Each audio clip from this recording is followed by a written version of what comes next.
લગભગ મને યાદ છે કે ચોથા ધોરણમાં હું હતો, તો એ ટાઈમે કેવું હતું કે ડ્રોઈંગ કરતો ને એટલે ક્લાસના મારા બીજા મિત્રોને જોઈને એમને ખબર પડી જતી કે ના આને ડ્રોઈંગ સારું આવડે. એટલે ક્લાસના જે ટીચર મેડમ જે પણ હોય ત્યારે મને છે ને બોલતા શરમ પણ આવતી. એટલે જ્યારે પણ ક્લાસની અંદર કોઈ પણ કોમ્પિટિશનનું આવ્યું હોય તો વિદ્યાર્થીઓ જ કહે મેડમ આમનું નામ લખી દો. એટલે એવી રીતના એ મારામાં પણ પેલું થયું ને બોલતા મને ત્યારે બહુ ખચકાતો. એમ મેડમ કંઈ પણ બોલવાનું કે તો મને શરમ આવતી. એવી રીતના પછી 8મા 9મા ધોરણમાં જ્યારે હું આવ્યો ત્યારે એ ટાઈમથી જ મેં સમયને ખ્યાલ આવવા માંડ્યો. મને સમય સાથે રહેતા આવડી ગયું મને. એટલે 9મા ધોરણમાં મને હજુ યાદ છે કે શનિવાર જ્યારે આવે ને એટલે ઘરેથી ત્યારે 5 રૂપિયાનો ચાટ મળતો હતો અને એ ચાટ લઈ આવવાનો. ઘરેથી 5 રૂપિયા લઈ જાઉં અને શનિવારે ચાટ લઈ આવું અને રવિવાર આવે ને એટલે મારો ચિત્રનો વાર.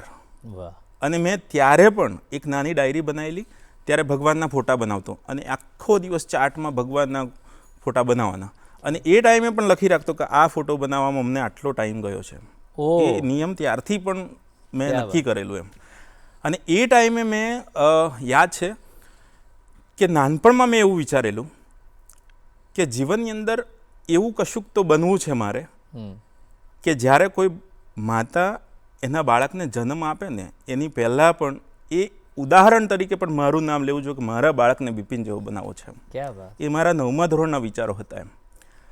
અને ત્યારે કેવું હતું કે દિવાલો પર હું ચિત્ર બનાવતો ચોકથી, રંગીન ચોકથી.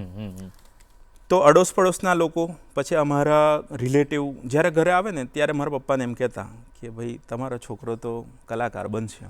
એટલે મગજની અંદર ફિટ થઈને ચાલ્યા કરતું હતું. અને પેલું કહેવાય ને કે જ્યારે તમારે કશું થવાનું હોય કે કંઈક બનવાનું હોય ને તો જેમ કે કલા ભગવાને મને આપી છે પણ એને મારા હાથે જે સર્જન કરાવવું છે ને એ મને ત્યારથી જ એને રસ્તો આખો જ બનાવી આપેલો. જેમ કે ત્યારે 9મા ધોરણની અંદર ત્યારે વિદ્યાનગરથી અમારી સ્કૂલની અંદર, ફતેપુરા હું ભણતો ત્યારે સ્કૂલની અંદર એ લોકો પાઠ આપવા આવેલા. તો એ લોકોએ કોમ્પિટિશનો કરી ચિત્રની, અલગ અલગ વક્તૃત્વ સ્પર્ધા ને બધી. તો એ ટાઈમે મારું પેઇન્ટિંગ જોઈ ત્યારે પ્રથમ નંબર મારો આવ્યો હતો. અને એ ટાઈમે એમણે એ મને વાત કરી અને મારા ઘરે આવ્યા હતા કે 10મા પછી આવો કોર્સ આવે છે. એ ટાઈમે મને પહેલી વખત ખબર પડી કે ફાઇન આર્ટ જેવો કોઈ કોર્સ હોય છે.